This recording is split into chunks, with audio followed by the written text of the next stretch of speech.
Hello beautiful soul! Welcome back to my channel, Capricorn. This reading is for you. Timeless reading tayo, 7 days. At kuhanin din natin ang taong nakakonect sa iyo.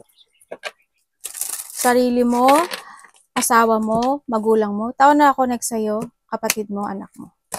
Ano ang nararamdaman mo kay Capricorn? Taong nakakonect kay Capricorn, ano ang nararamdaman? Maaring vice versa tayo ba?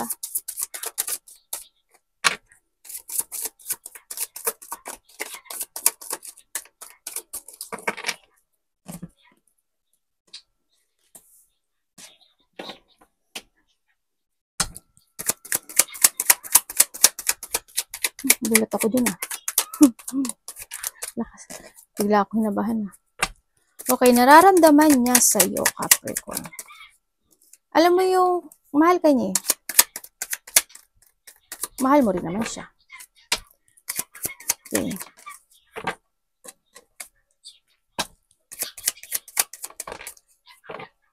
Diba dito siguro magkalayo kayo.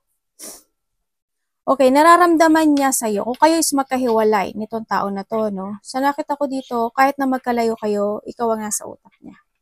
Or maari ikaw ito. Nagiging emotional siya, syempre. Sa nakita ko dito, maaring there's an unfinished business when it comes sa inyong dalawa. Kung kayo is in a relationship. Andito kasi yung sadness, when it comes in this relationship. Nagkakaroon, maaring ito or ikaw is nagkakaroon siya ng isolation or nagkakaroon ng pagsisisi dahil sa naganap o nangyaring relationship. Kasi ang nakita ko sa kanya, maaring ibinigay mo or vice versa. No? Naramdaman niya kasi sa'yo is siguro andin yung mabait ka, patient ka, binalyo mo yung relationship. No? Handun din yung sitwasyon na may mga time na naging sensitive ka, ganyan, o may mga time talaga na naging magkaiba yung takbo ng bawat connection. Yun ang nakikita ko dito. And then also, kung if you are in a relationship, sa nakikita ko dito, mabait ka raw. Nararamdaman sa'yo, Capricorn, yes, patient ka, mabait ka, alam niya na binavalue mo siya, alam din niya na kahit na kanya-kanya kayo ng takbo ng pag-iisip, takbo ng situation, handun pa rin yung sitwasyon na still care itong tao na to. Handoon yung pagpapahalaga o pagmamahal, no? Sa nakikita ko dito. Andun pa rin yung caring and loving ng bawat isa. At ganun din nararamdaman niya sa'yo. Yung nga lang, may mga point talaga ng buhay na nagiging masyadong emotional. Masyadong nagiging, may mga pagkalito when it comes siguro to an emotions, ganyan. Siguro pang nag-uusap kayo, ganyan. O kaya may mga bagay na, ano kaya iniisip na itong isang to? May mga ganun siguro kayong sitwasyon. Yung naramdaman sa is, mabait ka raw. Mabait ka raw. Mabait ka, maalaga. Yun nga lang siguro may mga, palaisip ka siguro, no? Sinasabi nito, palaisip ka siguro, o kaya mailusyon ka, ganyan. O kaya andun yung sitwasyon na very caring ka. Kayo is single, sa nakita ko dito. Ang nakikita ko dito, ang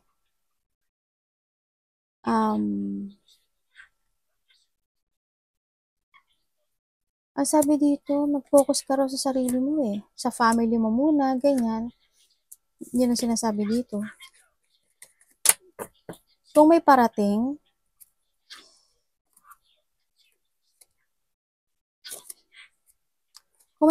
na bago, may dalawang tao dito. Pumili ka na lang, bago o luma. Yun ang nakita ko dito.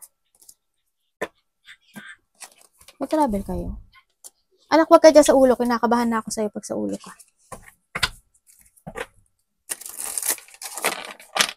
Tingnan natin, ano ang parating sa'yo, Capricorn? Anong parating kay Capricorn?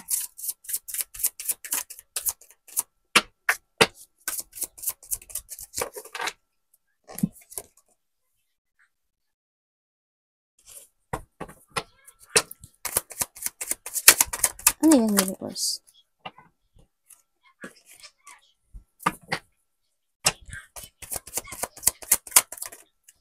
Ano ba yung card mo? Nagwawala. Okay. Ang parating sa'yo, siguro meron ka mga iilusyonin, no? Meron ka mga manifestation, o may mga situation na maaring either illusioning or mga didesisyonan ka o mga manifestation. Ako na nakikita dito. Yan. Pero ang nakita ko dito is there's a blockage no? Kung ano yung mga manifestation mo, parang sa'yo, there's a manifestation na may blockage siya, na kailangan mo siyang aksyonan. O kailangan mo siyang desisyonan. May mga desisyonan ka na magkakaroon ng blockage. Ganyan. May mga situation na pwedeng ma-hold pa muna, no, bago mangyari yung bagay na yun. Kasi may mga, siguro, may mga kailangan pang asikasuhin, may kailangan pang gawin, may mga kailangan pang desisyonan, may mga kailangan pang something aksyonan, mga ganun. So, nakita ko dito. Yun, kung ano yung mga manifestation mo. Kasi it's up to you to make it happen. Either aksyonan mo siya, pero aksyonan mo siya. Or may mga bagay na ayusin. May nakikita kong papers and documents. Hindi ko alam ano yun, bagay na yun. Pero may mga blockage sa'yo. Yun nakita kong parating sa'yo. Illusioning with something, decision-making, manifestation na may blockage. And then also nakita ko dito is medyo magiging magulo. Siguro mag-iisip-isip ka na medyo magiging magulo yung pag-iisip mo. Ganyan sa nakita ko dito. Yun. Meron din ako nakikita sa'yo na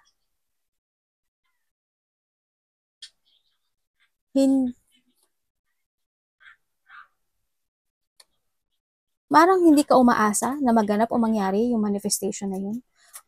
So, nakita ko dito. Parang ayaw mo umasa or naguguluhan ka, mga gaganap ba yun, yung manifestation ko? Lalo na kung gusto mo mag-travel, o kaya, lalo na kung may mga gusto kang desisyonan, o you want to ship something, o trabaho man yan, o relationship man, yun na nakikita ko. Medyo may something hold or may blockage pa sa ngayon. Pero parang hindi yung sitwasyon na either i-illusionin mo siya or nandito rin yung pagkocontrol ng emotions no? Dito, sa iba sa inyo. Controlling emotion or parating na sa inyo is a moody type. Ganyan. Maaaring magiging moody kayo. Siguro may mga didesisyonan kayo. A-actionan nyo, hindi nyo actionan. A-actionan nyo, hindi nyo actionan. Maaaring ganun sa iba. Maaaring magkakaroon kayo ng emotional manipulate in your situation. Mga ganyan. Magiging magulo yung isip May mga isip-isipin ka, may mga i-illusionin ka. O maaari ayaw mong umaasa na maganap yung manifestation. Pero handun yung aasa ka, hindi ka aasa ka. Parang may mga ganun. Tingnan natin, tao na nakakonect kay Capricorn. Ano ang intention mo kay Capricorn?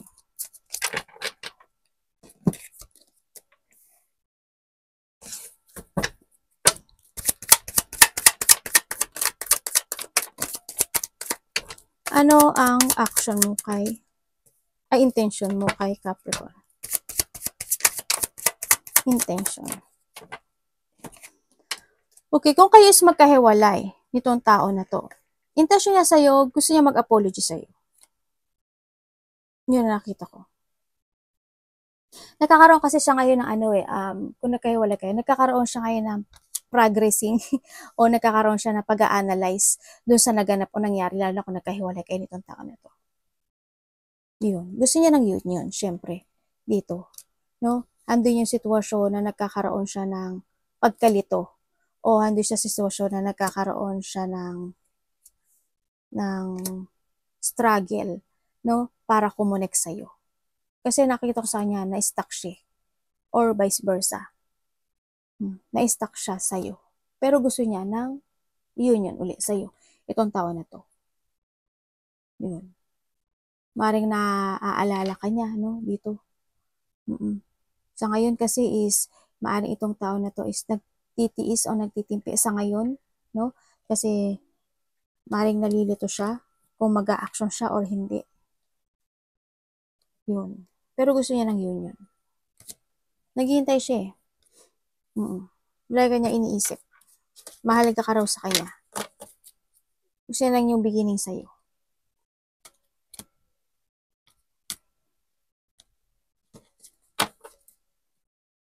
Kung kayo is in a relationship nitong tao na to, ang nakikita ko sa'yo, Capricorn, ang intention niya sa'yo, mabait to eh. Mabait siya. Mabait siya. Intention niya sa'yo, is magiging mabait daw siya. Kumbaga, ando yung sitwasyon na itong relationship natin, asahan mo na kahit hindi ko maibigay sa'yo yung satisfaction na gusto mong maganap o mangyari in our relationship, asahan mo na magiging mabait ako sa'yo, magiging kalma ang ating relationship, magiging payapa, ganyan ang nakikita ko sa kanya. Susuportahan kita, mamahalin kita. Kumbaga, hindi siya sa sitwasyon na yung kaya niya, ibibigay niya sa'yo. Yun ang nakita ko. Mabait siya. Or vice versa. Kung single kayo, there's an offering na darating sa'yo, pero wag ka daw magmadali. Maging patient ka muna. Kasi hindi minamadali ang lahat. Siguro is time muna na mag-focus ka sa sarili mo, sa pera mo, sa mga fashion mo. Pero there's a new person. Ako na nakikita sa'yo na maaring makikilala mo siya by the internet. Or nakakausap mo na siya. Sa iba sa inyo.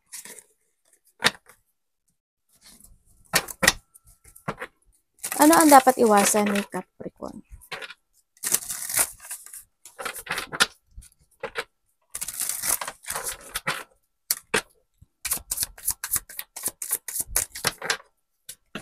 Anong dapat iwasan ni Capricorn Universe? Ay, ano ba yan?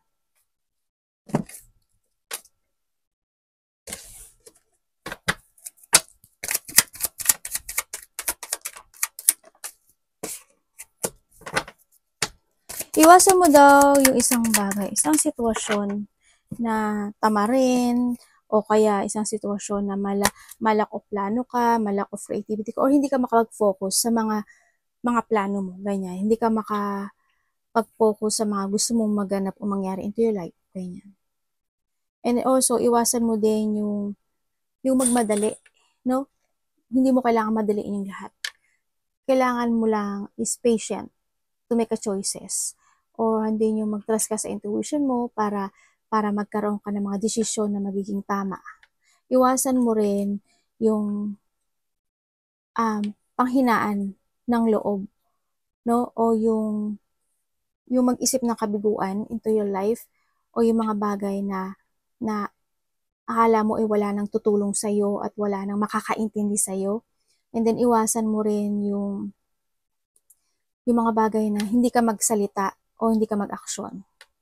Kailangan mo rin kasi to speak out, no? Dito. Kailangan mo rin kasi is to cooperate, to collaborate, or kailangan mo rin, kung kinakailangan mo ng tulong, humingi ka ng tulong sa ibang tao. Huwag mo isipin na nag-iisa ka ganyan. Iwasan mo na maging close-minded sa mga bagay-bagay, no? O yung maunahan ka ng takot. Iwasan mo yun. Yun ang sinasabi. Tsaka iwasan mo yung mga tao na na makapagbibigay sa'yo ng gulo.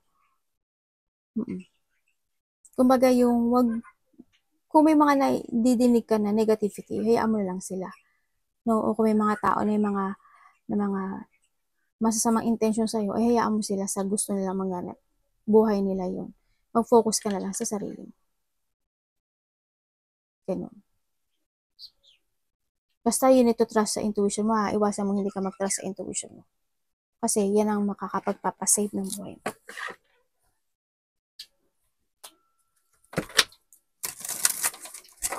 Iwasan mo yung mawala ka sa plano mo, ha?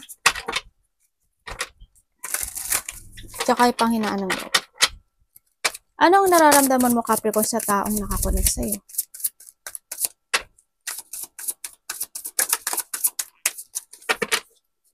Ano ang nararamdaman mo, Capricorn, sa taong nakakonect sa'yo?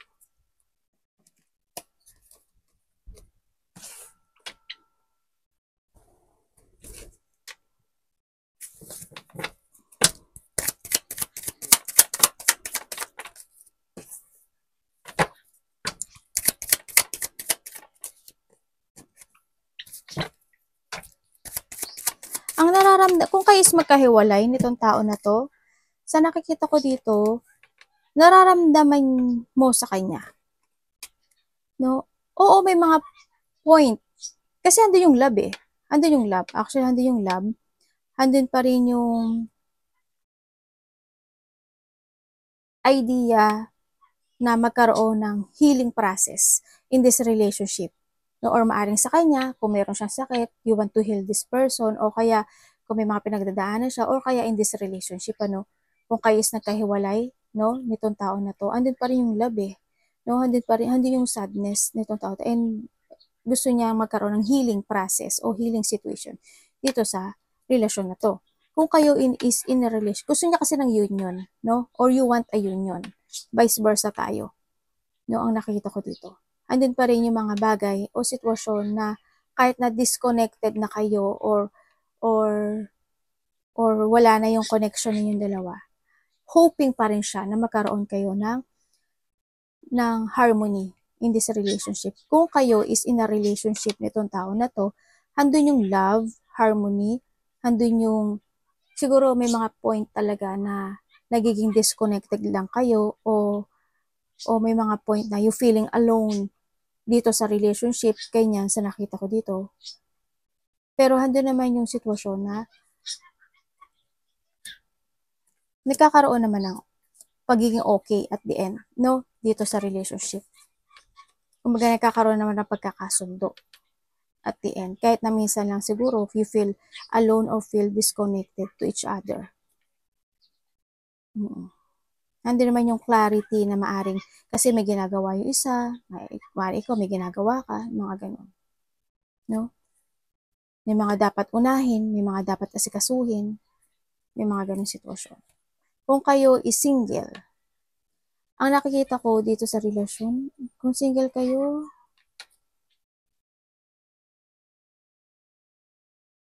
maaring kung single kayo, maaring kung may dumarating sa buhay niyo, nalilito ka kung sino sa kanila. Diba? Maaring nalilito ka kung sino yung gusto mong tao. Maaring you have a two person, maaring ganun. Diba? Or you have a two path na gusto mong tahakin. Nalilito ka. Pero kung titingnan ko sa'yo, maaring may kausap ka or may nakakabanding ka na tao, ganyan. Or maybe your wish, no? Wini-wish mo na magkaroon ng totoong tao na magkakaroon ka ng connection dito. Sana walang tao na may hidden motive or hidden agenda sa'yo dito, no? Mag-trust ka sa intuition mo. Any opportunity pa ni Capricorn. Ang dalawa talaga. Ito ako nagsisinungaling.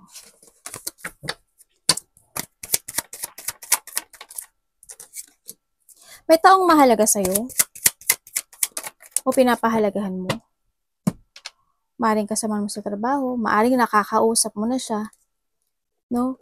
Na maaring niloloko ka niya, binabackstab ka niya, pinagtataksilan ka niya. Yun ang nakikita ko dito. Yun ang opportunity na nakita ko sa'yo. And also, ang nakikita ko sa'yo, ano ba ito? Maliktad.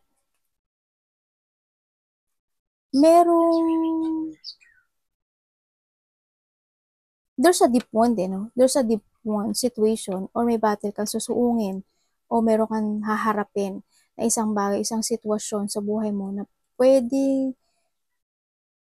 na maaring umaasa ka na magkaroon ng pagbabago dun sa bagay na yun. Yun na nakita ko. Siguro may mga inaasam ka na gusto mong magkaroon ng growth, magkaroon ng pagbabago, or maging maganda yung resulta, or maging maganda, o magkaroon ng kaayusan yung bagay na yun. Yun ang nakita ko dito. may tao ditong nakikipag-usap sa'yo, no, na hindi nagiging totoo sa'yo. Or maari ikaw hindi ka nagiging totoo sa sarili mo. Tingnan natin ang iyong money. Mag-trust ka talaga. Kasi merong sneaky person. Maari din may tao dito na hindi mo ine-expect na maari may nagmamacheck pala sa'yo. Diba? Tapos may nag-betray din. Ako nakikita dito.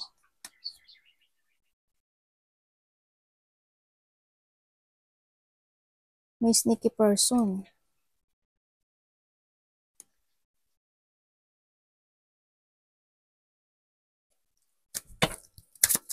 Tingnan natin na iyong money.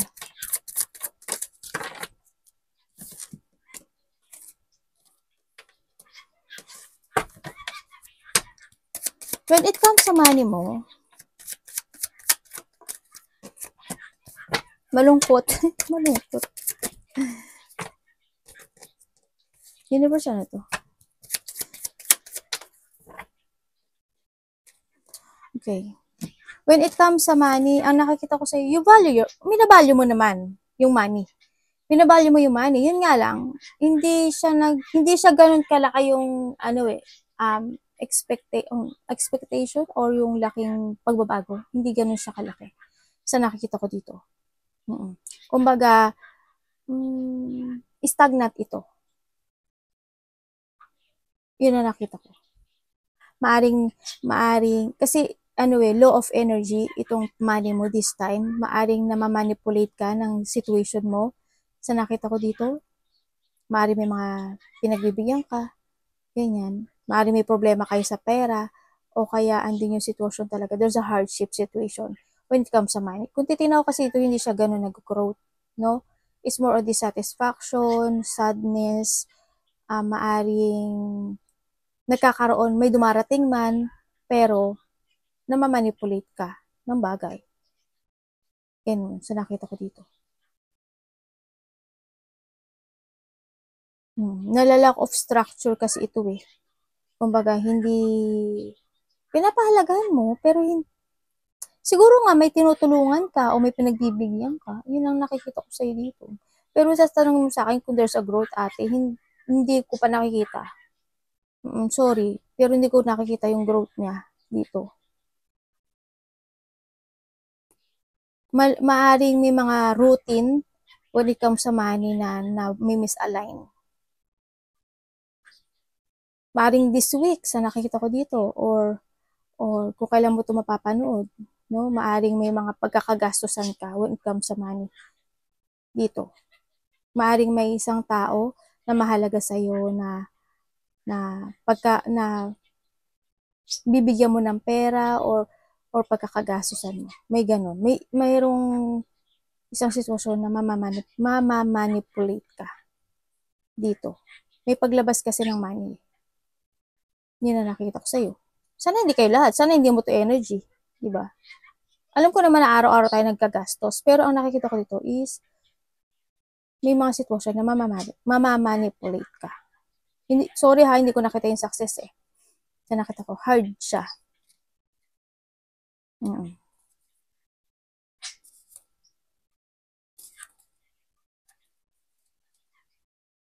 Sinasabi dito na mag-ipon ka daw ng money. Magbigay ka daw ng effort sa pagbabago. Kailangan mo daw na ma-alignment yung pera mo. Sa nakita ko dito. By Diyo, may matatanggap ka. Hindi ko alam kung sahod mo yon or a gift or isang mahalagang bagay. Ganyan. Sana money, ano? Yun ang nakikita ko. Arigatou naman sa God bless.